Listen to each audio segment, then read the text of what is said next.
పరిశుద్ధ గ్రంథంలో కాబట్టి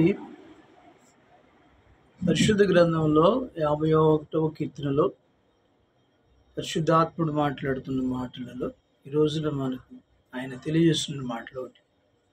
దేవుడు ఏం కోరుతున్నాడు? ఒకటి, ఆయన కోరుతున్నటువంటిది అంతరంగములో సత్యమును కోరుతున్నాడు. ఆంతర్యంలో సత్యాన్ని కోరుతున్నాడు. లోపల సత్యం ఉండాలని అర్థం ప్రియులు. రెండవది ఆయన కోరుతున్న విషయం ఏంటంటే 10వ వచనంలో అంతరంగంలో స్థిరమైన మనస్సును నూతనంగా పుట్ట, అంటే మనసులో అంతరంగంలో ఉన్నటువంటి మనసు స్థిరంగా ఉండాలని ఆంతర్యంలో ఉన్నటువంటి మనసు కోరుతున్నాడు. కాబట్టి దేవుడు హృదయాలను అంతరింద్రియాలను పరిశోధించేవాడని లేఖనాలు, పరీక్షించేవాడని, పరిశోధించేవాడని, హృదయ పరిశోధకుడు అన్నమాట. కాబట్టి ప్రియమైన వాళ్ళరా, బాహ్యంగా నువ్వు ఎలా ఉన్నా మనుషులు పై రూపాన్ని చూస్తారు, కానీ దేవుడు హృదయాన్ని చూస్తాడని సమూయేలు గ్రంథంలో సమూయేలు భక్తులతో మాట్లాడు.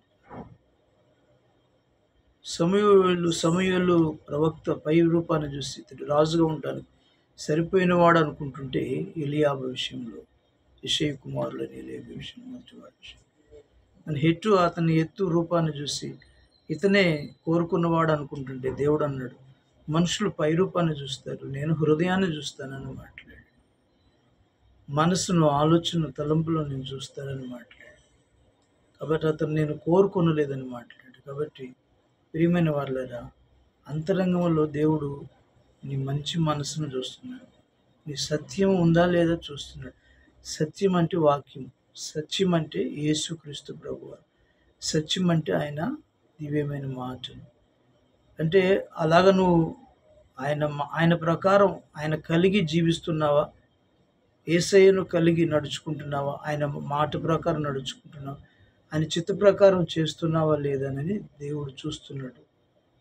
బాహ్యంగా చూడడు, కానీ నీ పై రూపాన్ని చూడు. అందుకే ఆయన అంతరంగంలో సత్యమును కోరే దేవుడు అన్నమాట. పై వేషాన్ని ఆయన చూడలేదు. ఎందుకంటే పై వేషం ఇక్కడ భూమి మీద నశించిపోద్ది. శరీరానుసారులు శరీర విషయంలో మనసు ఉంచుతారని, ఆత్మానుసారులు ఆత్మ విషయాల మీద మనసు ఉంచుతారని తెలియజేస్తాడు రోమపత్రిక. ఆత్మానుసారులు ఆత్మానుసారమైన విషయాల మీద మనసు ఉంచుతారు. ఆత్మ చేత శరీర క్రియలు చంపాలని మాట్లాడు, అప్పుడు మీరు జీవిస్తారని మాట్లాడు. కాబట్టి ప్రియమైన వాళ్ళారా, బాహ్య విషయంలో ఆయన శ్రద్ధ తీసుకోవట్లేదు, కానీ ఒక ఆలయంగా కోరుకున్నాడు నిన్ను. నీవు ఉంటేనా ఆయన నీ ద్వారా ఆయన వెలుగొందుతాడు. నీ ద్వారానే ఆయన తన యొక్క గొప్పతనాన్ని చాటుకుంటాడు.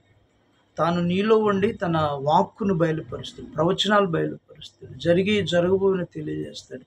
తన వాక్యం ప్రకటించేటట్లుగా అనేక ఆత్మలను ప్రభు చెంతకు తన వాక్కును పంపించి వారిని మార్చి, వారి జీవితాలను మార్చి వారిని ప్రభు దగ్గరికి నడిపించే సాధనంగా నిన్ను వాడుకుంటాడు. మార్పు చెందితే, పై రూపం కూడా మారితే, హృదయం కూడా మారితే నిన్ను వాడుకుంటాడు ఒక ఆలయంగా, సాధనంగా, సాక్షిగా.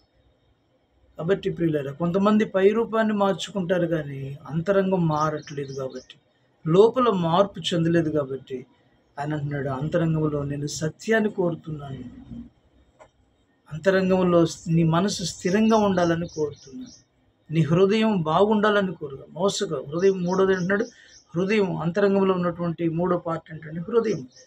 హృదయం ఎలాంటిదంటే మోసకరమైనది, ఘోరమైన వ్యాధి గల, దాన్ని గ్రహించగలవాడేవాడు? హృదయం మోసకరమైందంటే, ఘోరమైన వ్యాధి ఉందంటే దాన్ని గ్రహించగలవాడు. అంటే హృదయం మోసకరమైనదిగా ఉందని దానిని జాగ్రత్త, దాని హృదయంలోంచి వచ్చేటువంటి మాటలు కానీ, హృదయంలో నుంచి వచ్చే ఆలోచనలు కానీ జాగ్రత్తగా చేసుకోవాలని పరిశుద్ధాత్ముడి రోజున తెలియజేస్తాడు. మోసకరమైన హృదయాన్ని జయించాలని, దాన్ని తెలుసుకొని నీవు నడుచుకోవాలని దేవుడు కోరుకుంటున్నాడు. కాబట్టి ఒకటి, సత్యాన్ని అంతరంగంలో ఉండాలని, సత్యాన్ని ఉండాలని కోరుకుంటున్నాడు. అంతరంగంలో స్థిరమైన మనసు ఉండాలని కోరుకుంటాడు. ఎందుకు అలాగ ఆయన కోరుకుంటున్నాడంటే, కొందరి హృదయాలు, కొందరి అంతరంగాలు ఎలాగ ఉన్నాయంట, కొందరి హృదయాలు అంతరంగం ఎలా ఉందంట, అంతరంగం దోపుడుతో ఉందంట. మనుషుల యొక్క అంతరంగం ఎలా ఉందో మత్తయి సువార్తలో మనం గమనిస్తే, మత్తయి సువార్త 23వ అధ్యాయము 25 వచనం, అయ్యో వేషధారులైన శాస్త్రుల పరిశీలరా, మీరు గిన్నెయు పళ్ళెమును వెలుపట శుద్ధి చేయుదురు కానీ అవి లోపల దోపుడుతోనూ అజితేంద్రియత్వంతో నిండి ఉన్నది. లోపల ఎలా ఉందంట? దోపుతో నిండి ఉందంట. నీ అంతరంగం దోపుతో నిండి ఉన్నది, దోచుకోవాలనే మనసుతో నిండి ఉన్నది. రెండవది అజితేంద్రియత్వంతో నిండి ఉంది. ఎలా ఉంట? అజిత్ ప్లస్ ఇంద్రియత్వము, అంటే అజిత్ అన్నిటిలో, అన్ని ఇంద్రియాలలో గర్వం కనబడుతుంది. అజిత్ వాటికి మిన్నైనటువంటి స్థితి ఉంది. అజిత్ ప్లస్ ఇంద్రియత్వము, అజితేంద్రియత్వము, ఇంద్రియాలకు మించినటువంటి అహంకారం, గర్వం ఉందని అర్థం. ప్రియులారా, ఇంద్రియాలలో అహంకారం ఉందని అర్థం.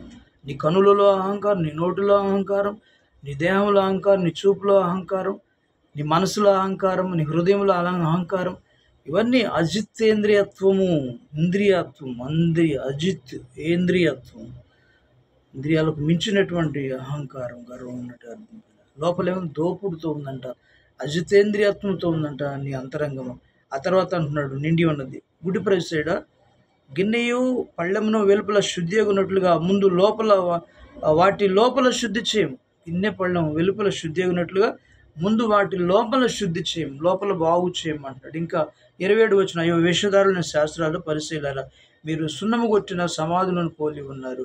అవి వెలుపల శృంగారముగా ఆగపడును కానీ లోపల చచ్చిన వారి ఎముకలతో సమస్త కల్మషంతో నిండి. సమాధులు దేనితో నిండి ఉంటాయంట? పిల్లరా, చచ్చిన వారి కుళ్ళిన వాటి ఎముకలతోనూ శరీరంతో నిండి, కుళ్ళిన శరీరంతో నిండి ఉంటుంది అన్నమాట. ఎముకలు, చచ్చిన వారి ఎముకలతోనూ సమస్త కల్మషంతో నిండి ఉన్నవి. అయితే పైకి అవి సున్నగొండ సమాధులు కాబట్టి అవి బాగా కనిపిస్తున్నాయి. మీరు కూడా అలానే ఉంటున్నారు, పైకి బాగుంటున్నారు, లోపలేమో కుళ్ళు కపటంతో ఉన్నారు. అవి తీసేసుకోవాలని ప్రభువు మాట్లాడుతున్నారు. లోపల సత్యం లేదు, లోపల నీతి లేదు, లోపల స్థితి బాగలేదని మాట్లాడు. తర్వాత 28 వచనం, అలాగే మీరు వెలుపల మనుషులకు నీతిమంతులుగా కనబడుతున్నారు. మీరు వెలుపల మనుషులకు నీతిమంతులుగా కనబడుతున్నారు కానీ లోపల వేషధారణతో, లోపల ఏముందంట? అంతరంగంలో ఏముందంట? వేషధారణ ఉందంట. అక్రమముతోనూ నిండి ఉన్నారంట. ఎలా ఉన్నారు? అక్రమముతో నిండి ఉన్నారు. అక్రమముతో, లోపలంతా అక్రమమే. వేషధారణ అక్రమంతో నిండి ఉన్నారంట. లోపలంతా కూడా ఇలాగా కల్మషంతో నిండి ఉన్నారు. కాబట్టి అంతరంగం నాశనకరమైన గుంట అంటాడు ఇంకొక చోట కీర్తన గ్రంథంలో. అంతరంగం ఎలా ఉందట? నాశనకరమైన గుంట. కాబట్టి ప్రియమైన వాళ్ళారా, అంతరంగం బాగుండాలని దేవుడు కోరుకున్నాడు. ఆంతర్యమున సత్యమును కోరుతున్నాడు. రెండవది స్థిరమైన మనసును కోరుతున్నాడు అంతరంగంలో. మూడవది శుద్ధ హృదయం కోరుతున్నాడు మనసు అంతరంగంలో లోపల ఉన్నటువంటి విషయాలు మనసు, హృదయము, ఆత్మని అర్థం. ప్రేమిటికి సాదృశ్యం ఆత్మని. నీ ఆత్మలో కపటం ఉండకూడదు కదా. ఆత్మలో కపటం లేనివారు ధన్యులు అంటున్నాడు. కీర్తన గ్రంథంలో చూద్దాం. ఆత్మలో ఏముందంట? 24వ కీర్తనలో చూస్తే, 24వ కీర్తన 24వ కీర్తన క్షమించాలి,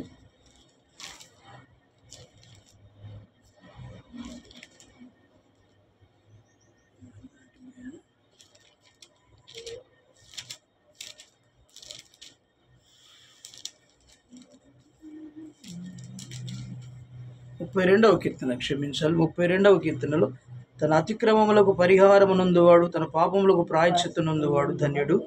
యెహోవా చేత నిర్దోషి అని ఎంచబడిన వాడు, ఆత్మలో కపటము లేనివాడు ధన్యుడు. ఏముండకూడదంట ఆత్మలో? కపటం. ఏముండాలి? ఆత్మలో సత్యం ఉండాలి. ఏముండాలి? ఆత్మలో స్థిరమైన మనసు ఉండాలి. ఏముండాలి? ఆత్మలో శుద్ధమైన హృదయం కలిగి ఉండాలి. కాబట్టి అక్కడ మనం చూసిన అంతరంగం ఎలా ఉందంట? వేషధారణతో, అజితేంద్రియత్వంతో, సమస్త కల్మషంతో కదా నిండి ఉన్నదంట. ఇక్కడ ఆత్మలో అంట 2వ వచనంలో ఆత్మలో కపటం ఉందంట. కాబట్టి కపటం లేనివాడు ధన్యుడని మాట్లాడు. ఆత్మలో కపటం ఉండకూడదు. కపటం ఉండకూడదని, కపటం సత్యం ఉండాలి, నీతి ఉండాలి, ప్రేమ ఉండాలి అని అర్థం. ప్రియులారా, ఆత్మలో సత్యం ఉండాలని, ప్రేమ ఉండాలని కోరుకుంటున్నాడు దేవుడు. ప్రియులారా,